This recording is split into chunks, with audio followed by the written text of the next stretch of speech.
Hey there, pretty people, and welcome back to another episode of Enigmatica 6 Expert. In the last two episodes, we went into some green magic and worked with the forces of nature.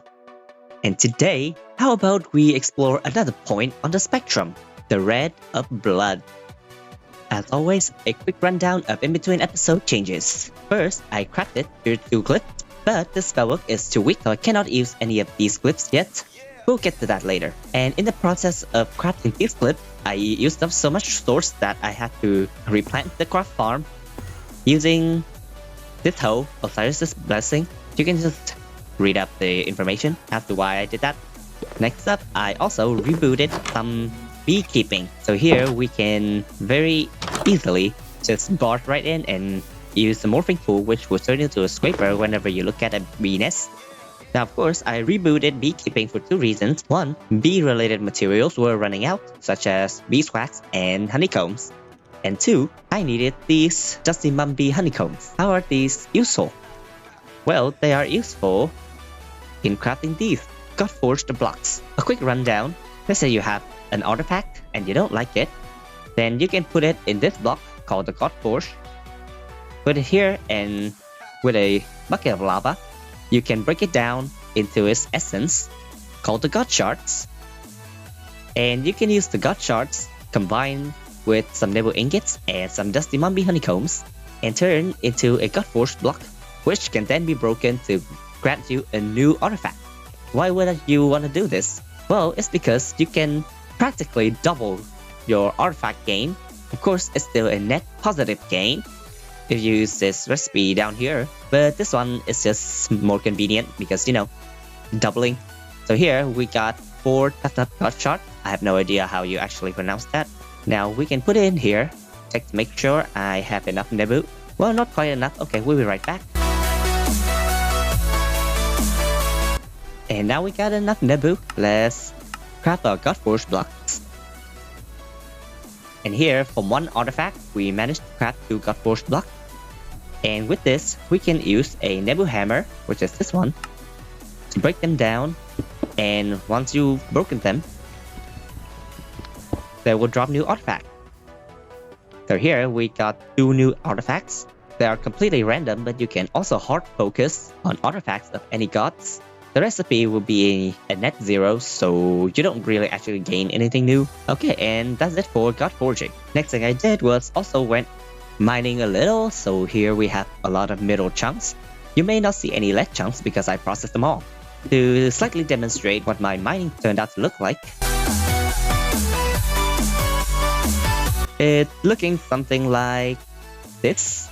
I used the spell to light up the entire cave, so yeah, it's much brighter now. And I totally didn't completely obliterate this place in search for minerals. No, I did not. And last thing I did was change up the IO here a little, so now everything is gonna be auto output, so I don't have to manually take things out. And yeah, that was it for the catching up. Onto the first item on the agenda today. I actually still have some unfinished business with Nature's Aura regarding the shooting mark. I mentioned in episode 19 that I was gonna create a sort of auto aura generation system, and this is all the ingredients that I'm gonna need to construct it. Okay, and here we are at the what the hell is this? The Netful altar. Here we have a lot of ancient planks, mostly just to fit the theme. And let's get our ingredients. So first, I'm gonna place a shooting mark somewhere about here. It actually doesn't really matter too much where you place it. I just wanted it to be centered. And now let's let the building begin.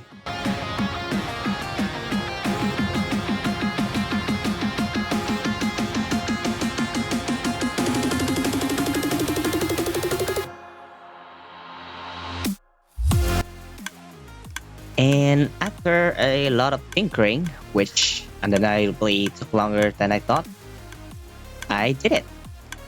A simple timer system that is also toggleable. So whenever I turn this lever off, then yeah, basically the timer start running and send a signal that will activate these dispensers sequentially, because the shooting mark has to be shot from 4 of its horizontal sides sequentially. So here I have a jar full of arrows, and I'm just gonna take this. And then I will get some of the pipes.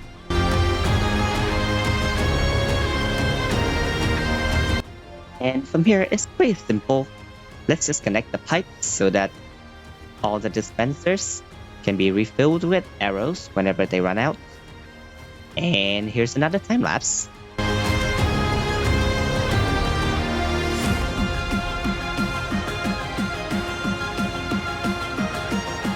And as simple as that, we have crafted an auto aura generating contraption. Now, I will admit that this is probably a pretty inefficient way to implement this, but this is my world, my series, so suck it up.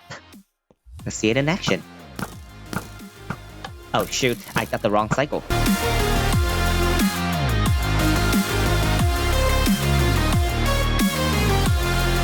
And let's try again.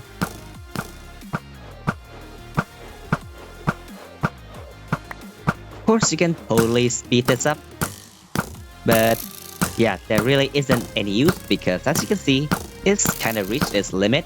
So yeah, it's not generating any aura. So yeah, there's no need to overdo it.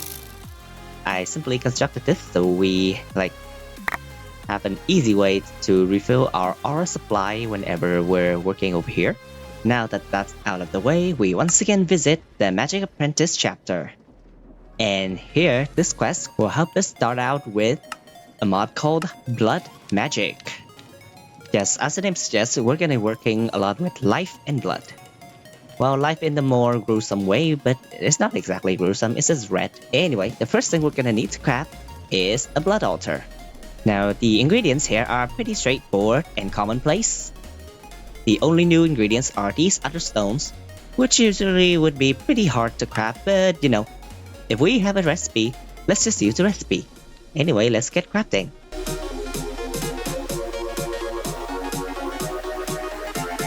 I may or may not be a little stupid, and I threw away my magnet, so we'll be right back. Okay, crafted a new magnet. It's a shame that, you know, the old magnet had an enchantment on it, but it wasn't too significant, so I'll let that slide. Anyway, let's get back to crafting.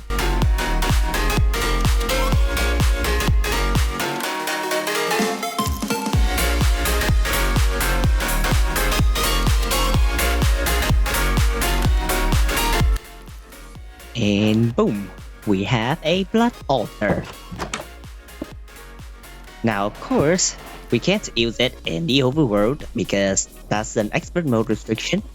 So we will have to take this into the underguard. In order for the blood altar to work, it needs, of course, blood. And how are we gonna supply it with the blood it needs? Well, there are two ways. One, using your own blood, or two, using other living creatures. And here, the quest instructs us to craft a dagger of sacrifice, and this will one-shot any living creature around it and transfer all of its life energy into the blood altar. Now, if you want to use your own blood, there is a way, but that is a little bit more tricky to craft, and it's using the sacrificial knife. And we have not a tier 2 blood altar yet. For now, let's craft this dagger.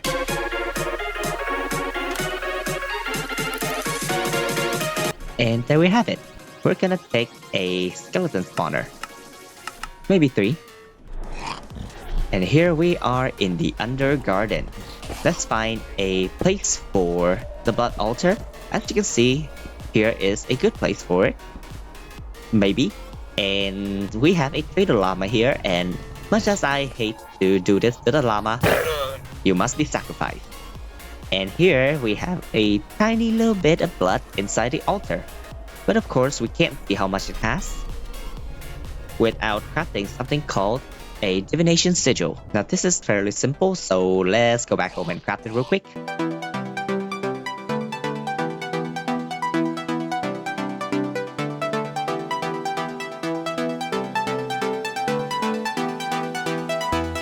So we're gonna head back here for a little bit. because we have a recipe that requires the blood altar.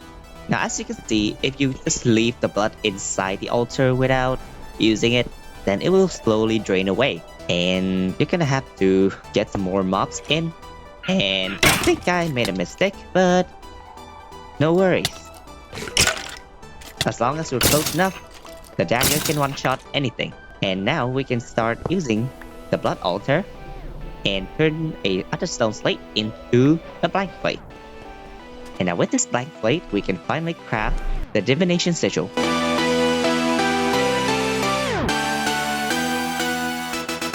And here we have it. So now with this Divination Sigil, we can finally take a look at how much blood is in this blood altar. If you just look on the top left corner, you can see its current tier, which is tier 1, and its current LP or life points, as well as its maximum capacity. This super basic altar can contain up to 10,000 LP and it currently has 2,000. Tier and LP will matter as we progress through the mod. As you can see, there are recipes that require higher tier blood altar as well as a lot more LP than what it can currently hold, but that's a different story. Now the next thing we're gonna need will be a weak blood orb, and in order to obtain this, we're gonna need an unholy symbol, and I'm just gonna tell you in advance that this will take some time. We're gonna make the preparations. So first, we'll head to the Eidolon chapter. Yes, I've decided to change the pronunciation. Let's go through these quests. And now we're gonna craft some of these items. First, a wooden altar.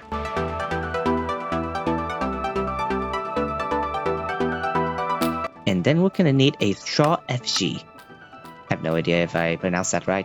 I don't care. And with this super simple setup, we can start praying. Yep, we can start praying to whatever Dark Lord there is, and more details on praying will be available in this quest as well as in the book. Now let's consult the book, our Ecclesia. Now if you take a look here, there are a few ways you can increase the altar's power and capacity by implementing certain elements such as lighting, skulls, and earths. And I do believe that the stronger and more capable your altar is, then the better your prayers will be. And let's wait while I figure out how the hell I actually perform my dark prayers or whatever. So as it stands, according to this quest, I need to throw my Ars Ecclesia at a witch. And so let's go witch hunting. Oh my god, takes me back to the Middle Ages.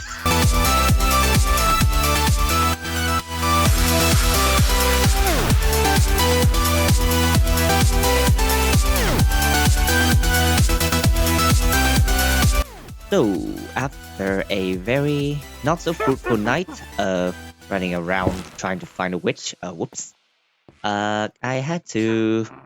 Damn it! I had to resort to a different method, which was to find a witch's hut. And as you can... God damn it.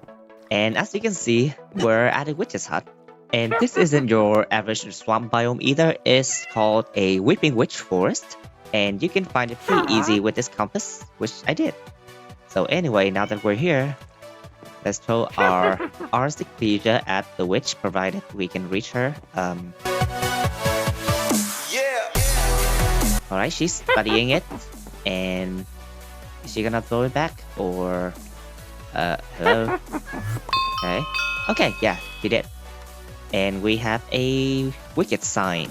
So according to the quest, now that we have the wicked sign, we should be able to perform a dark prayer. And yeah, I suppose we should go home. Yeah, you can see how far I traveled. It's crazy. Okay, let's go home and I'll see you there. And here we are. So I suppose what I can do is I still have no idea how I actually perform this. Okay. Okay, so after another quick consultation, apparently I need to like the sign and enchant. Okay, that's cool. Whatever happened, I have no idea. But I think it has a certain sequence that I'm not aware of, and that sound of fire extinguishing is like an indicator that you basically failed the prayer or whatever. Okay, more consultation. So I just went through a 10 to 15 minute torture just to get myself some of these wolf fungi, and yeah, let's just say I love torturing myself just to crunch numbers. Anyway, so according to the book, the Ars Ecclesia, then this is all the things that I can currently add to enhance the power of the altar. Okay, so I just made a pretty riveting discovery. When you unlock mystical signs and you go to Theurgy, if that's how it's pronounced, I have no idea, okay? These names, like, they don't come with a built-in pronunciation guide, okay? Anyway, so if you go to Theurgy, you're gonna see stuff related to that sign here. And so we have a dark prayer. Here is the sequence of chants that we need to perform. So it would be 3 wicked signs. And so we're gonna select this and we're gonna chant. And yeah. Now we are gonna have to perform this over and over for a few days, as I mentioned. But yeah, that's how you perform the dark prayer and any similar prayer thingies with mystical sign. So yeah, I'll see you in a minute. And we're back. So just perform the dark prayer again, and now we unlocked a new sign, the blood sign. Yeah, it looks pretty cool. And now we have a new prayer or ritual or whatever, and it requires sacrifice. So as this page suggests, we're gonna need an animal. Well, more precisely, an animal's blood. But in order to get that blood, we need to, commit some sort of homicide. But that's okay because we have a lot of animals that we can freely kill.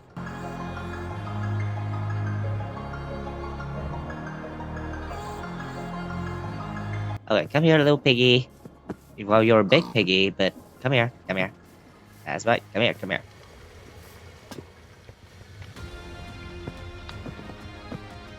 And, well, be honored for...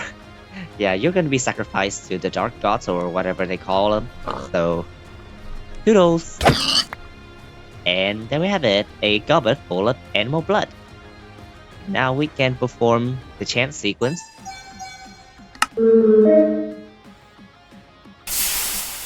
And it failed. Well, I suppose we'll just have to wait for another day. Honestly, this takes quite a bit of time. I'm not the happiest doing it, but yeah. Probably should have set this up before we even got into blood magic, but, people make mistakes sometimes. See you again in another minute.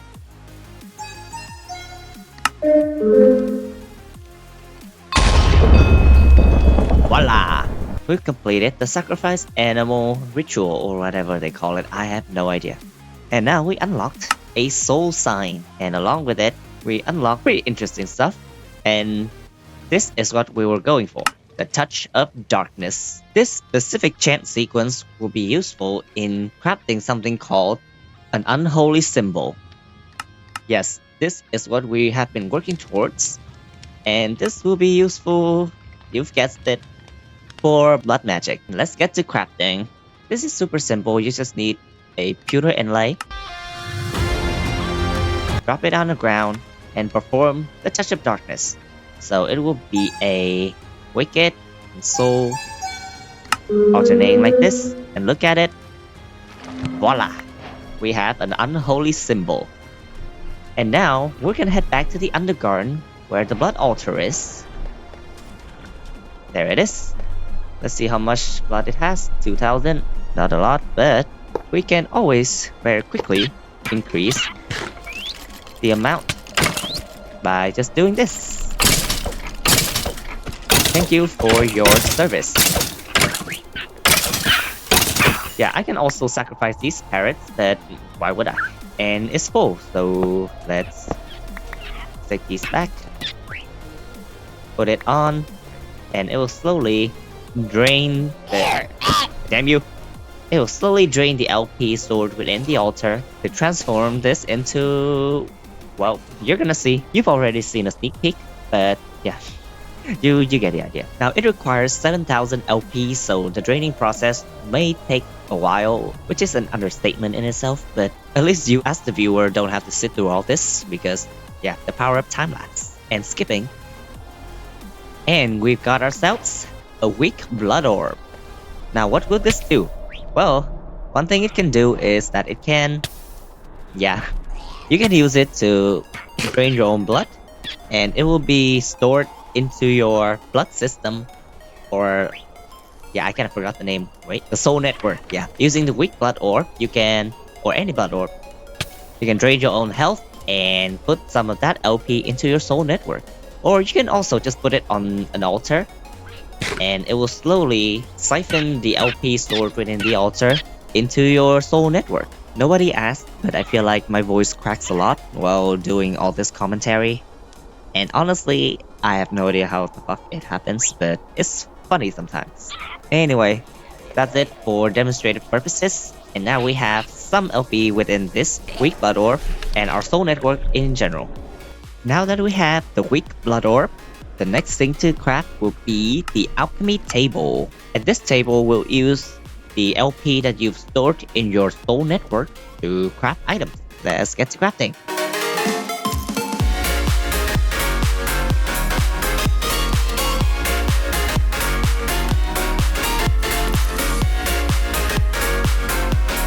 And we have an Alchemy Table. Hooray! And the quest is complete. And here is basically where the Blood Magic questline ends in this chapter. So this is the furthest we're gonna go for now. This also can't be used in the overworld. We're gonna have to go to the Undergarden for that. And here we are once again in the Undergarden. So here we can set up a little automation system by using pretty pipes. Now in case you're curious, you can complete this quest requiring you to craft a single blank slate, and it'll give you a few items to help you set up this little automation system. But oh well, we can actually already craft all the things, but it's great that they decided to gift us some. So here we're gonna need very basic stuff.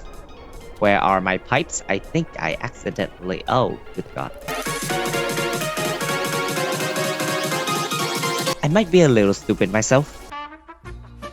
Anyways, so using pretty pipes, the first thing you're gonna do is you're gonna put a stack limiter module in here, and we're gonna limit this to 1, and then we're gonna put a low filter module in here and put the other stone slate, set it to allowed. So this stack limiter will determine the maximum number of items that the connected inventory can have. So in this case, it's 1. And now we can put the high extraction module inside this chest. And just like that, we're gonna put the other stone slates in here. And now the blood altar has exactly 1 other stone slate. So it will not extract anymore because, well, the pipe won't let it. And now we just need to put another extraction module in here. And the automation is basically complete. And now back to the alchemy table. I'm just gonna place it over here. Anywhere works, honestly. And here, we can place the weak blood orb in here, and all the other items will be in here. Now, there are also a few ingredients that we can only get in the Undergarden, including this ink mushroom. How does this work? It's really simple. You just place whatever you need inside the alchemy table like this, and the progress bar will start filling up. And that's how you know it's the correct recipe, and it's working. And when it's done, the final products will be in the middle slot. Now there are, as I mentioned, a handful of ingredients that we can only get from the Undergarden. So one of which includes this raw dweller meat, which I assume comes from a mob called Dweller. And just to be sure, we actually do have a mob called Dweller. So I suppose this only spawns on the surface, and that's exactly where we're headed. See you in a minute. For now, another time lapse.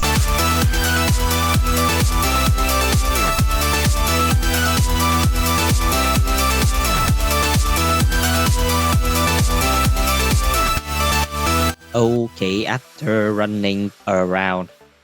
Honestly, I think running around might be a signature of this series so far. Anyway, I'm just gonna make a waypoint here, because why not? Where the dwellers spawn. Whatever color, I don't care. I just need to kill one, because is guaranteed to drop its meat anyway, so yeah, I just needed to kill one. Let's put some stuff in here. And yeah, let's go back to our little cave, which is 1,000 meters away. Which honestly is no biggie because, well, whoops. And we're back here. Well, that was kind of underwhelming. I expected more, but you know, right now we only need one. So let's put all the ingredients in so we can craft some Essence of Death. And we have 4 Essence of Death.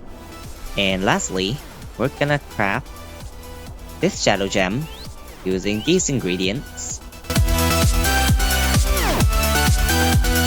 And finally, with this Shadow Gem and another variety of ingredients that I right now have 0 inventory space for,